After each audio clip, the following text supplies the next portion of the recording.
co-powered by Techno.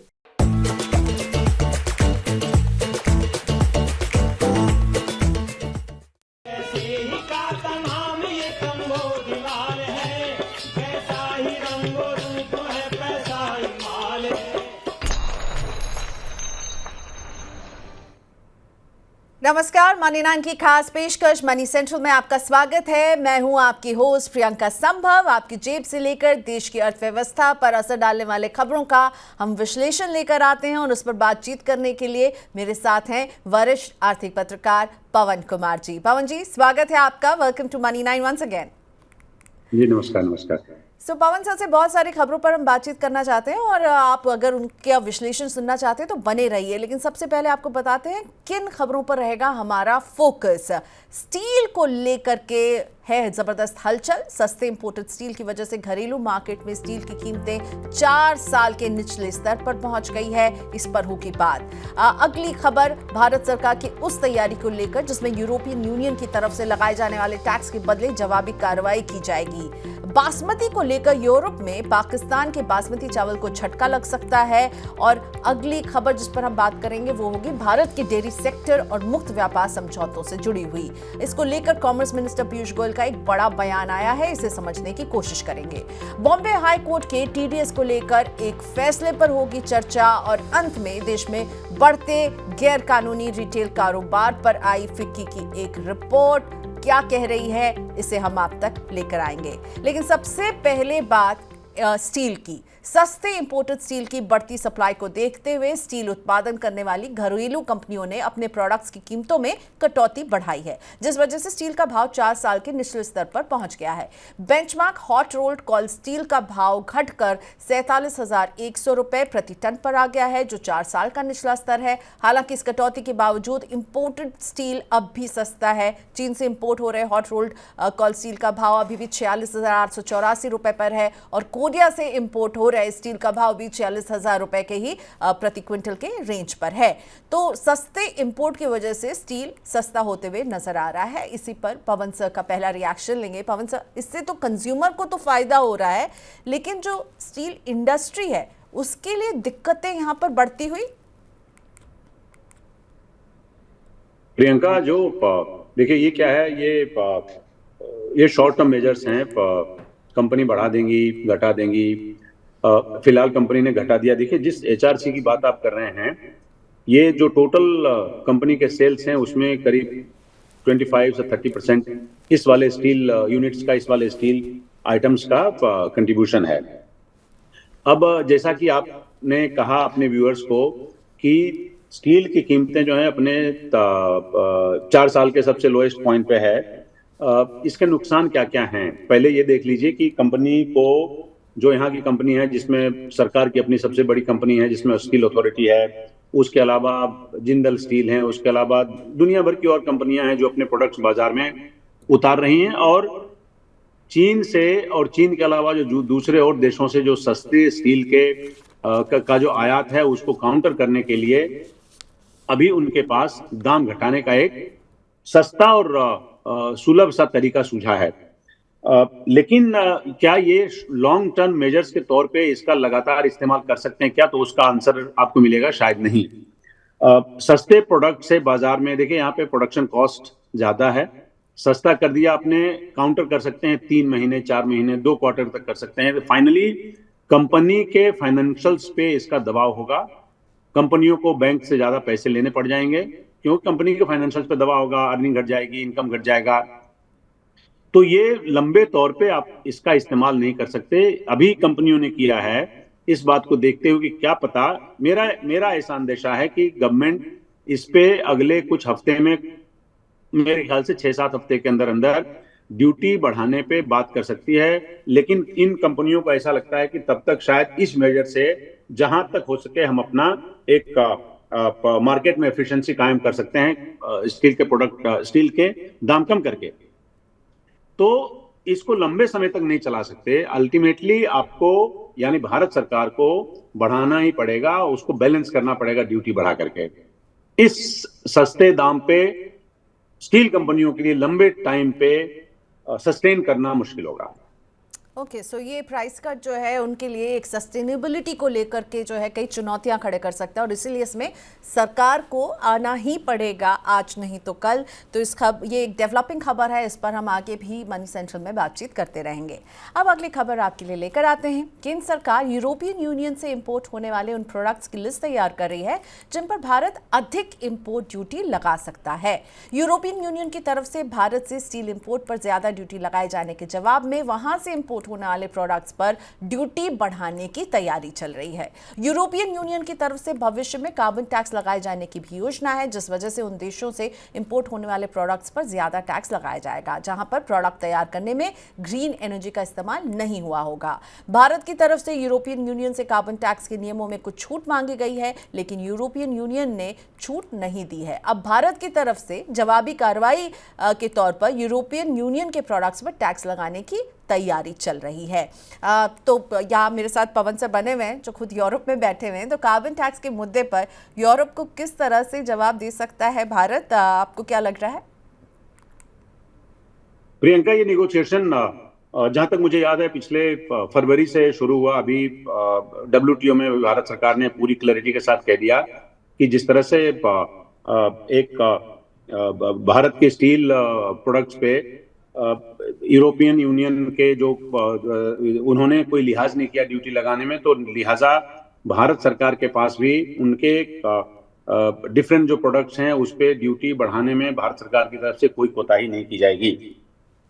आपने अखबारों में देखा होगा कि जो प्रोडक्ट्स हैं उसके नाम इन्होंने अभी नहीं दिए हैं, उस पे चल रहा है। WTO को इन्होंने बता दिया है और ये कह दिया है कि साहब कुछ यूनिट्स कुछ ऐसे आइटम्स हैं जिसपे भारत सरकार ड्यूटी बढ़ाने जा रही है। अभी उसके डिटेल्स भी आपके पास आ जाएंगे कि किन किन प्रोडक्ट्स पे, किन किन आइटम्स पे भारत सरकार ड्यूटी बढ़ाने जा रही है। मेरे ख्याल से जब टाइमलाइन की आप बात करेंगे तो अगले 1-2 महीने में आपको इस पे, या हो सकता है उससे कम ही टाइम में, आपको ये वाला डिसीजन भारत सरकार की तरफ से देखने का मौका मिल जाए। ये रिटेलिएटरी मेजर्स हैं भारत सरकार के, क्योंकि भारत सरकार के रिक्वेस्ट के बावजूद जो ड्यूटी लगाई जा रही है उसमें कोई रियायत यूरोपियन यूनियन की तरफ से नहीं है। लिहाजा भारत सरकार ने तय कर दिया है कि इसके अलावा उनके पास अब कोई चारा नहीं है, ये मेजर लेना जरूरी है। कॉमर्स सेक्रेटरी के आप 2-3 हफ्ते पहले बयान को देखिए, बाकी जो दूसरे कॉमर्स मिनिस्ट्री के आला ऑफिसर्स हैं उनको देखिए।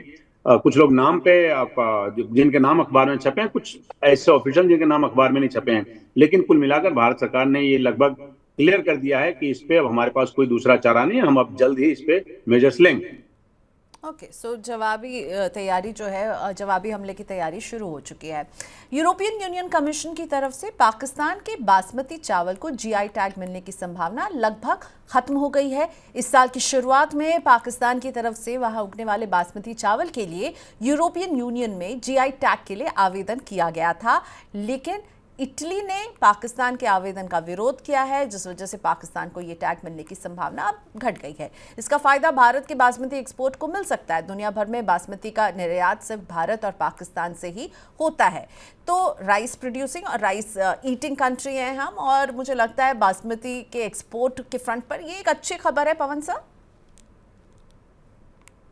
बासमती राइस हमारे लिए इम्पोर्टेंट इसलिए है, आप देखिएगा वॉल्यूम के हिसाब से तो करीब हम लोग 50-55 हजार करोड़ का बासमती राइस एक्सपोर्ट करते हैं और पाकिस्तान इसमें हमारा कंपटीटर है। 2018 में प्रियंका हम लोगों ने तय किया था, हम लोगों ने मतलब इंडिया और पाकिस्तान ने, कि हम लोग दोनों मिलकर GI टैग के लिए आवेदन करेंगे और हम दोनों मिलकर उसके लिए नेगोशिएशन करेंगे, दोनों मिलकर हम दबाव डालेंगे।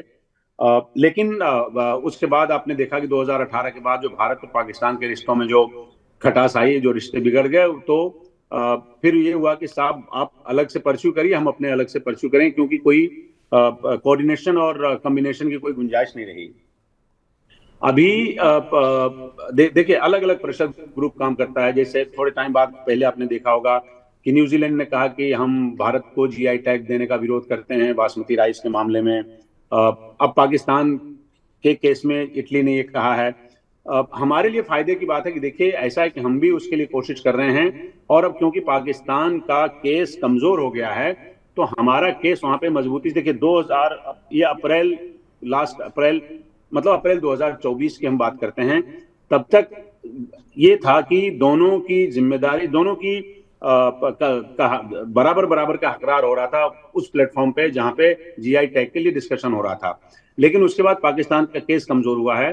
हम ये मानते हैं कि इससे दो फायदे हमें होंगे। एक तो हमारा रिकॉग्निशन बढ़ेगा, दूसरा हम भी परस्यू कर रहे हैं, हम भी लगातार जीआई टैग के लिए प्रेशर डाल रहे हैं, तो एक तो हमारा केस मजबूत होगा, दूसरा हमारा एक ऑरा बढ़ेगा वर्ल्ड बाजार में बासमती के प्रोड्यूसर के तौर पे। तो एक तो आपकी इमेज अच्छी होगी, उसका रेपुटेशन बढ़ेगा, और दूसरा ये होगा कि हमारा जो बासमती राइस का एक्सपोर्ट है उसका वॉल्यूम बढ़ेगा। तो ये भारत के लिए बड़ा विन विन सिचुएशन होगा आने वाले समय में। ठीक है, तो बासमती चावल के एक्सपोर्ट के फ्रंट पर ये एक अच्छी खबर है। केंद्रीय वाणिज्य मंत्री पीयूष गोयल ने साफ किया है कि मुक्त व्यापार समझौतों में डेयरी सेक्टर को लेकर किसी भी देश को किसी तरह की रियायत देने की कोई योजना नहीं है, ना ही पहले से हुए व्यापार समझौतों में इस सेक्टर को लेकर कोई रियायत दी गई है। वाणिज्य मंत्री ने ये बयान ऑस्ट्रेलिया में दिया है। वो द्विपक्षीय व्यापार को बढ़ावा देने के लिए ऑस्ट्रेलिया के दौरे पर अभी हैं। डेयरी सेक्टर को लेकर पीयूष गोयल का ये बयान क्यों देना पड़ा, पवन जी? देखिए, ये जो सरकार ये कहती है कि ये बड़ा, आज अखबारों में क्या हेडलाइन है, आज अखबारों में हेडलाइन ये है कि ये आप देखिएगा कोट एंड कोट में कि बड़ा सेंसिटिव सेक्टर है ये, जो कि वाकई सेंसिटिव है, बहुत नाजुक है हमारे लिए, और बहुत सारे लोग, लार्ज पॉपुलेशन है जो हमारा डेयरी सेक्टर पे डिपेंड करता है, और उसमें जो प्लेयर्स हैं वो बड़े छोटे छोटे प्लेयर हैं। एक तो ये बात है। दूसरा जो सबसे इंपॉर्टेंट है इसमें, देखिएगा पॉलिटिकली बहुत सेंसिटिव है। आप देखिएगा ये मंत्रालय किसके पास है, ये मंत्रालय अमित शाह के पास है। आप उसका महत्व समझ सकते हैं। पूरा गुजरात जो है वो डेयरी सेक्टर पे एक इंपॉर्टेंट स्टेट है, उस मामले में जो कोऑपरेटिव है वो एक इंपॉर्टेंट सेगमेंट है। तो अब जब डेयरी प्रोडक्ट की आप बात करते हैं तो आपको पता होना चाहिए कि ये सरकार के बिल्कुल दिल के बहुत करीब है। ऐसे में ऐसा कोई स्टेप नहीं होगा अभी जिससे सरकार को नुकसान हो जाए, जो पॉलिटिकली सेंसिटिव इशू हो। हमें इस सेक्टर में अभी, आपको जब आप देखेंगे डेटा खंगालिएगा तो आपको पता चलेगा इसको बहुत ही, वैसे ही बहुत हम लोग अभी उस लेवल पे नहीं है जहां पे जो दूसरे देश के जो डेयरी प्रोडक्ट्स हैं, जैसे मान लीजिए ऑस्ट्रेलिया है, न्यूजीलैंड है, या यूरोप के कई देश हैं जिसमें पीयूष गोयल साहब एग्जांपल दे रहे थे कि स्विट्जरलैंड है, जिसमें मान लीजिए नॉर्वे है। इन जगहों के मुकाबले अगर आप देखेंगे तो हम वहां पे बड़े इंटरनेशनल मार्केट में बड़े छोटे प्लेयर हैं। हमारा एक्सपोर्ट से देखिएगा आप, तो आपको क्वार्टर बिलियन यूएस डॉलर का मिलेगा। तो आप उसको बढ़ावा देने के बजाय, अगर अभी उन्होंने कहा कि हम उसको किसी भी सूरत में, हर सूरत में उसको प्रोटेक्ट करेंगे, इसलिए प्रोटेक्ट करेंगे क्योंकि ये पॉलिटिकली सेंसिटिव है। इसमें अगर कोई नुकसान होगा, देखिए इसमें वोटों का गुंजाइश, सरकार के लिए वोटों का बड़ा नुकसान हो जाएगा अगर ये करेंगे। तो आप देखिएगा राजस्थान, गुजरात, यूपी, इन सब जगहों पे कोऑपरेटिव सेक्टर में जो मिल्क बेचने वाले हैं उनको देखिएगा तो बड़ा लार्ज पॉपुलेशन आपको उस पर डिपेंडेंट मिलेगा। तो ऐसा कोई सरकार कदम अभी नहीं उठाएगी जिससे उसको नुकसान जाए। और अच्छा हुआ कि सर पीयूष गोयल ने कल एडिलेड में ये साफ साफ तौर पे बोल दिया कि मुक्त व्यापार समझौते के तहत हम लोग डेयरी सेक्टर में किसी भी किस्म की कोई गुंजाइश नहीं देने जा रहे हैं। ड्यूटी में 19-20 हो सकता है, जैसे कि उनके काउंटर पार्ट वहां के जो मंत्री थे उन्होंने कल उस तरफ इशारा किया। तो ड्यूटी में आप 19-20 कर सकते हैं, रिक्वायरमेंट को देखते हुए, दूसरे देशों के साथ जो आपके संबंध है उसको देखते हुए। लेकिन मोटे तौर पे जो टैरिफ में एक तरह से आपको कमी मिलती है और लार्ज रिडक्शन मिलता है मुक्त व्यापार समझौते के तहत, उसकी कोई गुंजाइश यहाँ पे नहीं रहेगी। इसको, ये सेक्टर को, जैसे मेरी अपनी राय है, इस सेक्टर को ऐसी अभी खास जरूरत भी नहीं है, और उल्टा हमारा डैमेज होगा अगर हम दूसरे देशों के मुकाबले मुक्त व्यापार के तहत इस सेक्टर को अगर एक्सपोज करेंगे तो। ओके, सो कोई रियायत नहीं किसी भी देश को, एक क्लैरिटी सरकार की तरफ से। ये खबर जो है वो तमाम टैक्स पेयर से जुड़ी है, क्योंकि बॉम्बे हाई कोर्ट ने एक बड़ी राहत वाली बात कही है। जो एम्प्लॉयज़ जिनकी कंपनी ने वेतन से टीडीएस तो काटा है लेकिन वो इनकम टैक्स डिपार्टमेंट में जमा नहीं किया है, तो बॉम्बे हाई कोर्ट ने कहा है कि कंपनी अगर कर्मचारी के वेतन से टीडीएस काटकर आयकर विभाग को नहीं देती तो कर्मचारी को दंड नहीं दिया जा सकता। आयकर विभाग ने एडटेक कंपनी बायजूस के ऐसे कर्मचारियों से टैक्स वसूली के लिए नोटिस भेजा हुआ था। बायजूस पर आरोप है कि उसने कर्मचारियों के वेतन से टीडीएस काटा है लेकिन इसे आगे जाकर आयकर विभाग में जमा नहीं किया है। तो ये एक बड़ी राहत वाली खबर है मुझे लगता है पवन सर, क्योंकि हमारे पास भी मनी नाइन के प्लेटफॉर्म पे कई बार ऐसे सवाल, ऐसे व्यूअर क्वेरीज आते हैं जिसमें उनको लोगों ने कहा है कि भाई उनकी कंपनी ने जमा नहीं किया, वो क्या करें, तो काफ़ी उलझे रहते हैं। तो हाई कोर्ट का ये फैसला मुझे लगता है सैलरीड लोगों के लिए एक अच्छी खबर है, और आप इसे कैसे देख रहे हैं? देखिए, इसमें जिस केस का हवाला प्रियंका वो लोग दे रहे थे उसमें दो बड़ी कंपनियों के नाम इन्वॉल्व हैं, जिसमें एक टीडीएस काटने से मुतल्लिक टीसीएस के कुछ केसेस थे। बायजूस का तो विशाल पैमाने पे था। ये देखिए, इसका वॉल्यूम में कितना फायदा होगा ये बताना तो बहुत मुश्किल है, और शायद इसमें हमें घुसने की जरूरत भी नहीं है कि वॉल्यूम में कितना फायदा होगा, बट इसका सिंबॉलिक वैल्यू बहुत ज्यादा होगा। सिंबॉलिक वैल्यू ज्यादा होगा जब हम ये कहते हैं तो उसका मतलब ये होता है कि कानून कुछ और। देखिए, इनकम टैक्स में एक बात और ध्यान रखिए, कभी कभी क्या होता है कि कोई अधिकारी किसी डिवीजन का, किसी जोन का एक सर्टेन डिसीजन लेता है, और कई बार ये देखा गया है कि वो जो डिसीजन लिया गया है उसको तब तक उसको आप नेगेट नहीं कर सकते जब तक कि आप उसको लेकर अदालत में नहीं जाते हैं। आप ये क्या अभी मौजूदा कानून के तहत आप क्या कोई कंपनी अगर टीडीएस नहीं भर रही है तो एम्प्लॉय को आप वो एम्प्लॉय का टीडीएस काट लेंगे क्या? मौजूदा कानून शायद इस बात की इजाजत नहीं देता। बावजूद इसके अगर टैक्स नोटिस गए हैं तो इसका मतलब है किसी लेवल पे एक अधिकारी ने डिसाइड किया होगा कि हमें ऐसा करने की जरूरत है। अब जब बॉम्बे हाईकोर्ट ने इसको पलट दिया है तो इसका ये फायदा होगा कि इस तरह के केसेस में आपको जो वहां पे जिनके खिलाफ टैक्स के नोटिस गए हैं, जिसमें एम्प्लॉयज हैं, उनको आगे से प्रताड़ित होने की जरूरत नहीं पड़ेगी। आप इनकम टैक्स के नोटिस देते हैं, रिस्पॉन्सिबल कंपनियां हैं, और आप क्यों कंपनियों के खिलाफ आप कार्रवाई करिए। आप जो उसके एम्प्लॉयज हैं उसको टैक्स नोटिस भेज रहे हैं, ये थोड़ी बात अटपटी सी लगती है। तो इससे फायदा ये होगा कि आगे कोई भी कार्रवाई इनकम टैक्स अगर करेगा तो इस बात को ध्यान में रखेगा, और मेरे ख्याल से क्योंकि हाईकोर्ट का आदेश है तो इस तरह का वाकया हिंदुस्तान में आगे चल के कम होगा। ऑब्वियसली रिलीफ है वो एम्प्लॉयज को मिलेगा। बिल्कुल, एक डेटरेंट तो है ही, क्योंकि साफ कह दिया कि भाई आप एम्प्लॉय से सवाल जवाब नहीं करेंगे, आप कंपनी से पूछेंगे।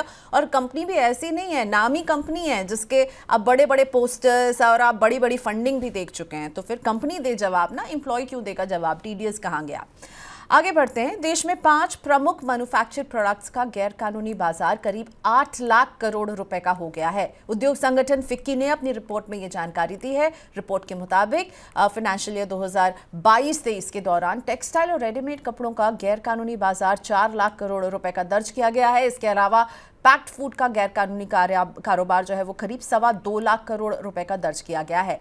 जिन अन्य सेक्टर्स में गैरकानूनी रिटेल कारोबार की ज्यादा गतिविधियां पाई गई हैं उनमें पर्सनल केयर, तंबाकू और अल्कोहलिक बेवरेज शामिल हैं। फिक्की की इस रिपोर्ट को कैसे समझा जाए, यहाँ पर आप क्या पिक कर रहे हैं इस रिपोर्ट से पवन साहब? इसमें जो इस ट्रेड की हम बात करते हैं जब प्रियंका, तो उसका अर्थ होता है, आप इसको अंग्रेजी में कहते हैं इलिसिट ट्रेड। आप इसमें लुक अलाइक प्रोडक्ट्स ला सकते हैं। लुक अलाइक नहीं हो तो उसके बराबर के नाम वाला हो, उसमें फेक प्रोडक्ट्स है, उसमें स्मगल प्रोडक्ट्स हैं, उस तरह के। आप सोचिए जरा कि ये गारमेंट और जो अपैरल है उस तक अगर सीमित है तो ये कम से कम जानलेवा नहीं है। जो दूसरे खाने वाले प्रोडक्ट्स में हैं वो कितना जानलेवा है। तो लिहाजा देखिए, फिक्की इस तरह की स्टडी करती रहती है। आप देखेंगे पिछले इवन 20 सालों में तो 10वीं ऐसी स्टडी हुई होंगी जिसमें फेक प्रोडक्ट्स का अलग स्टडी है, इलिसिट प्रोडक्ट्स का अलग स्टडी है, लुक अलाइक का अलग है। तो ये बाजार ऐसा नहीं है कि कोई आज बढ़ के 8 लाख करोड़ पे पहुंच गया है। ये बाजार मतलब जब से कम मैं करियर में हूं तब से देख रहा हूं कि ये बाजार है और धीरे धीरे धीरे उसका आकार बढ़ रहा है। तो या तो भारत सरकार इस पे पूरी तरह से ध्यान नहीं देती या उनको लगता है कि ये इनसिग्निफिकेंट है उनके लिए, या अगर काम करते हैं तो आधा अधूरा करके छोड़ देते हैं, वरना इलिसिट प्रोडक्ट का बाजार खत्म करने में बहुत ज्यादा मुश्किल काम नहीं है। एक अगर कैंपेन अगर आप शुरू करेंगे, भारत सरकार के हाथ में अगर चाहे तो कर सकती है, पर मुझे जहां तक संभव अंदाजा लगता है कि इस तरफ उनका ध्यान वैसे शिद्दत से नहीं है जिस शिद्दत से होना चाहिए। बार बार फिक्की की स्टडी या कोई भी स्टडी होती है, देखिए फिक्की एक प्रेशर ग्रुप है, इंडस्ट्री का एक प्रेशर ग्रुप है, बड़ी बड़ी उद्योगपति बड़ी बड़ी कंपनियां उसके मेंबर हैं। इस तरह की स्टडी लाने का केवल ये अर्थ नहीं होता है कि ये हालात ऐसे हैं, इसका स्टडी और उस पर रिपोर्ट लाने का अर्थ ये होता है कि ये हालात हैं और इसके आधार पे भारत सरकार को ये कार्रवाई करनी चाहिए। जो फिक्की के अलग अलग मंचों पे भारत सरकार के जो नुमाइंदे जाते हैं तो उनको बताया जाता है, लेकिन इसमें स्टडी के बावजूद अगर मान लीजिए उसमें कमी नहीं आ रही है, उस वो रिपोर्ट आगे फिर मान लीजिए अगले साल बढ़ के 8 लाख करोड़ से बढ़ के 10 लाख करोड़ हो जाता है, तो हमें ये देखना पड़ेगा कि हम उसको कैसे कंट्रोल कर सकते हैं, कैसे रोक सकते हैं। अगर रोक नहीं सकते हैं तो कम से कम कंट्रोल तो किया ही जाना चाहिए उसको। अब इसमें अगर मान लीजिए मेडिसिन अगर आप जोड़ देंगे तो कैसा रहेगा, खाने की चीजें जोड़ देंगे तो कैसा रहेगा। आपको एक ऐसे ही इससे जुड़ा नहीं है पर एक अलग बात आपको बताऊं, इस देश में कंटेमिनेटेड ड्रग्स को सरकार ने रोकने के लिए बहुत मेजर लिए हैं, क्योंकि बड़ी बदनामी हुई हमारी अफ्रीका में, हमारी दवाई पकड़े गए हैं, पैरासिटामोल हाँ, जैसी दवाई उसके तो फेक ये पकड़े उससे गए हैं। हाँ ये उससे सीधा सीधा जुड़ा हुआ मामला नहीं है, क्योंकि आपके व्यूअर्स हैं तो मैं उनको बताता हूं कि ये भारत सरकार ने पिछले 6 महीने में कम से कम दर्जनों ऐसी कंपनियों को बंद किया, मेडिसिन बनाने वाली कंपनियों को, फार्मा कंपनियों को बंद किया, जिन पे भारत सरकार को डाउट था कि ये कंटेमिनेटेड प्रोडक्ट्स जब बेचते हैं उसमें इसकी संभावनाएं बहुत ज्यादा हैं। तो जैसे उस पर एक्शन लिया जा सकता है, ये खबर आपको कहीं मिलेगी नहीं। ये जब आप भारत सरकार के अधिकारियों से बात करेंगे उस डिपार्टमेंट के, तब आपको पता चलेगा। तो मैं कह रहा हूं जब वहां ये एक्शन लिया जा सकता है तो अपैरल में भी, गारमेंट में भी, टोबैको पे भी, दूसरे जो एफएमसीजी के प्रोडक्ट्स हैं वहां भी एक्शन लेके इसको रोका जा सकता है। बिल्कुल, सबसे ज़रूरी बात है कि अभी यहाँ हो रहा है, ये आगे अगर इसे नहीं, इसकी रोकथाम हुई तो ये और भी सेक्टर्स में फैलता जाएगा और ये कारोबार जो है इलिसिट प्रोडक्ट्स या स्प्यूरियस प्रोडक्ट जो कहते हैं ये बढ़ता जाएगा। Thank you so much Pawan sir, आपने वक्त निकाला इस बातचीत के लिए, शुक्रिया आपका। तो आज के मनी सेंट्रल में आपसे लेते हैं इजाजत। आपको हमारी खबरें कैसी लगती हैं, अपनी राय, अपनी प्रतिक्रिया, अपने विचार हमारे साथ कमेंट सेक्शन में ज़रूर शेयर कीजिए और मनी 9 के यूट्यूब चैनल के साथ बने रहिए। आज के लिए इतना ही, नमस्कार।